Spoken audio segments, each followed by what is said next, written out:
ہمیں ووٹ ملا ہے اور ہمیں ووٹ اپنی کارکردگی کے پہ ملا ہے، اور انہوں نے مطلب عزم کا اظہار کیا کہ اگلے جو ٹینیور ہے اس کے اندر پیپلز پارٹی اور بہتر طریقے سے پرفارم کرے گی۔ سید مراد علی شاہ صاحب نے بڑی جو ہے وہ مطلب بات کی۔ انہوں نے کہا کہ کراچی سندھ ہے، اور جو کچھ اور سمجھتے ہیں تو وہ اپنے دماغوں کا جا کے علاج کروائیں۔ اب یہ بڑی خوفناک بات ہے، خاص طور پہ ان لوگوں کے لیے بڑی خوفناک بات ہے جو اپنے ووٹ کے لیے، اپنے تھوڑے سے مفادات کے لیے سیاسی ہمیشہ کراچی میں ایک کارڈ کو استعمال کرتے ہیں۔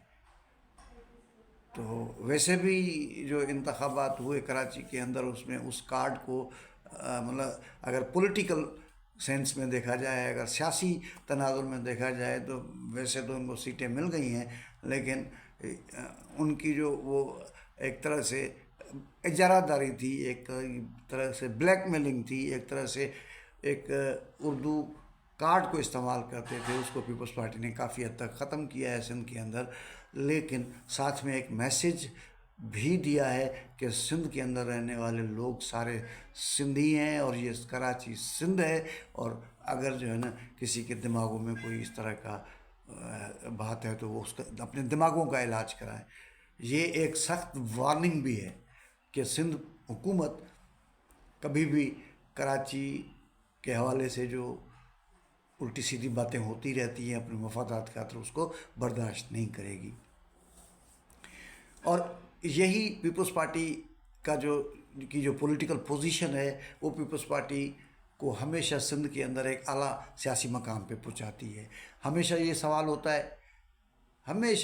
ہوتا ہے کہ بھئی سندھ میں پیپلز پارٹی اپنی میجورٹی کو دن بدن کیوں بڑھاتی جاتی ہے، اپنی ووٹرز کی تعداد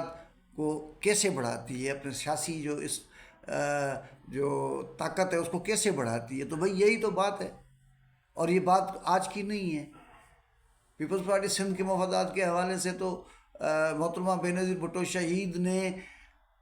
کمو شہید کے مقام پر جو سندھ پنجاب بارڈر ہے، کالا باغ ڈیم کے خلاف جو ہے وہ دھرنا دیا تھا، اور سندھ کے تمام نیشنلسٹوں کو دعوت دی تھی کہ بھائی سندھ کے مسائل مشترکہ ہیں اور اس کی جدوجہد مشترک ہونا چاہیے۔ تو بشیر خان قریشی مرحوم جو ہے جی ایس سندھ کے، وہ بھی اس میں شریک ہوئے، اور کئی نیشنلسٹ شریک ہوئے۔ تو جو نقطہ ہے وہ یہ ہے کہ سندھ پیپلز پارٹی سندھ کے اندر جب وہ اپنے پولیٹیکل رول کو ایکسپریس کرتی ہے، ایکسپلین کرتی ہے، یا اسٹرگل میں جاتی ہے، تو اس کے اندر سندھ کے جو نیشنل ایشوز ہیں وہ سب سے سیر فہرست ہوتے ہیں، اور محنت کش طبقے اور کسانوں کے جو مفادات ہیں وہ سب سے پہلے ہوتے ہیں۔ یہی وجہ ہے کہ جب انتخابات نہیں ہو رہے ہوتے اور ایک بالکل جو ہے وہ ایک عام سے دن ہوتے ہیں، اس میں سرفیس میں جو سوشل میڈیا، پرنٹ میڈیا اور دیگر جگہوں پہ جو ہے نا سرفیس پہ جو ہے وہ آپ کو نیشنلسٹ جو ہے نا متحرک نظر آئیں گے سندھ کے، اور پیپلز پارٹی جو ہے نا اپنے جو حکومتی کاموں میں مصروف رہتی ہے، اور زیادہ نیشنلسٹوں کو یا ان کے کسی جو ہے وہ ایکشن پر رسپانس نہیں کرتی ہے۔ اور نیوکلیس چونکہ بہت بڑا ہے، پاکستان پیپلز پارٹی ایک بہت بڑی نیوکلیس ہے، تو عام ووٹر جب یہ طے کرتا ہے، یہ دیکھتا ہے کہ جناب جو ہے نا سندھ کے جو مسائل جتنے بھی ہیں، سندھ کے جو پاکستان کے اندر رہتے ہوئے جو اسپیشل ایشوز ہیں جو دوسرے صوبوں کے نہیں ہیں، سندھ کے ہیں، اس میں سندھ پیپلز پارٹی بہت آگے بڑھ کے جدوجہد کرتی ہے، بات کرتی ہے، ایشوز کو ہائی لائٹ کرتی ہے، اور اس قابل بھی ہے کہ وہ حکومتی ایوانوں تک اس کی رسائی ہو جاتی ہے جمہوری پروسیس کے ذریعے، الیکٹورل پروسیس کے ذریعے۔ تو پھر چھوٹے چھوٹے جو پارٹیاں ہیں ان کو ووٹ کیوں دیا جائے، لہذا وہ بلک کی تعداد میں اور بڑے ایک جو ہے وہ تعداد میں جو ہے نا پیپلز پارٹی کو ووٹ دیتی ہے۔ تو Peoples Party single largest party کے طور پہ سندھ کے سیاست پہ جو ہے نا وہ کئی عرصے یعنی اس سے بہت بڑے عرصے سے راج کر رہی ہے۔ اب جو محترمہ فریال ٹالپور صاحبہ، سید قائم علی شاہ صاحب کی جو گفتگو ہے، یا وزیر اعلیٰ سندھ سائیں مراد علی شاہ صاحب کی جو گفتگو ہے، اس سے ایک چیز بہرحال ایک اس کا اندازہ ہو رہا ہے کہ مستقبل میں انہوں نے کیا کرنا ہے۔ تو جو لگ رہا ہے وہ یہ لگ رہا ہے کہ وہ اگریسولی ڈیولپمنٹ، ایک ترقیاتی کام، انفراسٹرکچر کی بلڈنگ کی اور روزگار کے مسائل کو ایڈریس کرنے کی کوشش کریں گے، اور یہ ان کی خواہش ہے اور کرنی بھی چاہیے۔ لیکن سوال پھر وہی ہے کہ ان کو کوئی فائنانشیل اس طرح کی چیز نہیں ہے، الٹیمیٹلی وفاق سے پیسے آنے ہوتے ہیں۔ سندھ جو ریونیو جنریٹ کرتی ہے یا دوسرے صوبے جو جنریٹ کرتے ہیں، وہ اس کا بڑا حصہ مرکز میں چلا جاتا ہے، پھر وہاں سے تقسیم ہوتا ہے، اور تقسیم ہو کے جو ہے نا صوبوں کو جاتا ہے، اور صوبے پھر اس کو خرچ کرتے ہیں۔ اب وفاق کے لیے بڑے مشکلات ہیں، ڈیٹ سروسنگ کے مشکلات ہیں، اور جو ہے نا ڈومیسٹک جو باروئنگ ہے ان کو پیمنٹ کے مشکلات ہیں، اور ساتھ میں جو ہے نا افیکٹو جو ریونیو کلیکشن والی بیوروکریسی ہے وہ نہیں ہے، کوئی منصوبہ بندی اس طرح کی نہیں ہے، کوئی پیسے بھی اکٹھے نہیں کر پاتے، جو اہداف ہیں اس کو بھی پورا نہیں کر پاتے، اور پھر ساتھ میں جو ہے وہ جو دیگر اداروں کے جو بجٹ کے معاملے میں جن کا کوئی کمپرومائز نہیں ہے، اور الٹیمیٹلی بڑا بجٹ ادھر بھی چلا جاتا ہے۔ تو اس سارے سیناریو جو ہے اس کے اندر سندھ کو پیسے کتنے مل رہے ہیں، ان کی خواہش اپنی جگہ پہ، ان کی جدوجہد اپنی جگہ پہ، ان کی جو ہے نا نیک نیتی اپنی جگہ پہ، لیکن ریئلٹی میں یہ ہے کہ وہ پیسے جب نہیں آئیں گے تو ادھر خرچ نہیں کر پائیں گے، اور وہ جو ان کی ایک مسائل کو حل کرنے کی جو خواہش ہے وہ شاید اس طریقے سے پوری نہیں ہو سکے۔ لیکن اس کے باوجود ان کو یہ چاہیے کہ جو سندھ کو جو ایک صوبے کے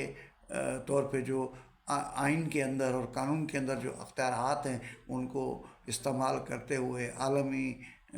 سطح پہ جو ہے وہ معاہدے کریں، اور عالمی سطح پہ اور ملکی سطح پہ جو تجارتی جو ادارے ہیں ان کے ساتھ معاہدے کریں، اور ایک طریقے سے جو ہے جو سندھ کے ریسورسز ہیں ان ریسورسز جو نیچرل ریسورسز ہیں، جو دیگر اس طرح کے ریسورسز ہیں جہاں سے پیسے جنریٹ ہو سکتے ہیں، ان کو اگریسولی وہ معاہدے کریں، اور اس کی طرف جو ہے وہ ایک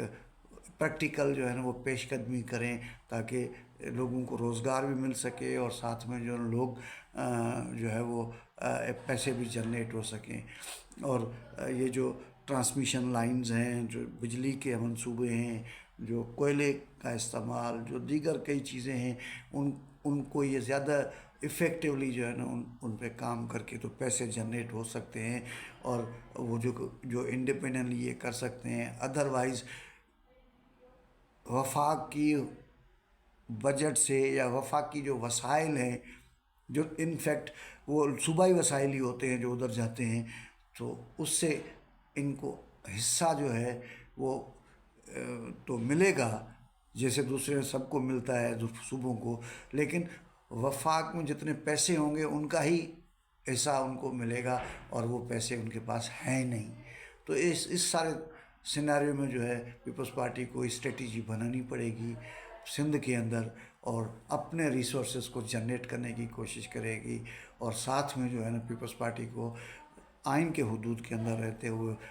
وفاق سے جنہوں نے ڈائلاگ کی ضرورت ہے، اور اس وقت پیپلز پارٹی بہتر ڈائلاگ کرنے کی صورتحال میں ہے کہ بھائی دیکھیں، ہم نے اپنے لوگوں سے جو وعدے کیے ہیں ان وعدوں کو پورا کرنا ہے، لہذا جہاں جہاں وفاقی بجٹ میں جن شعبوں میں کٹس لگ سکتے ہیں وہ کٹس لگائے جائیں، اور وہ پیسہ جو ہے نا صوبوں کو دیا جائے، اور جس میں سندھ صوبہ کا بھی حصہ ہوگا، تو اس طریقے سے معاملات کو آگے بڑھایا جا سکتا ہے۔ اس ولاگ میں اتنا ہی کافی، اگلے کسی ولاگ میں کسی نئے موضوع کے ساتھ حاضر خدمت ہوں گے۔ بہت شکریہ، اپنا خیال کیجیے گا، تھینک یو ویری مچ.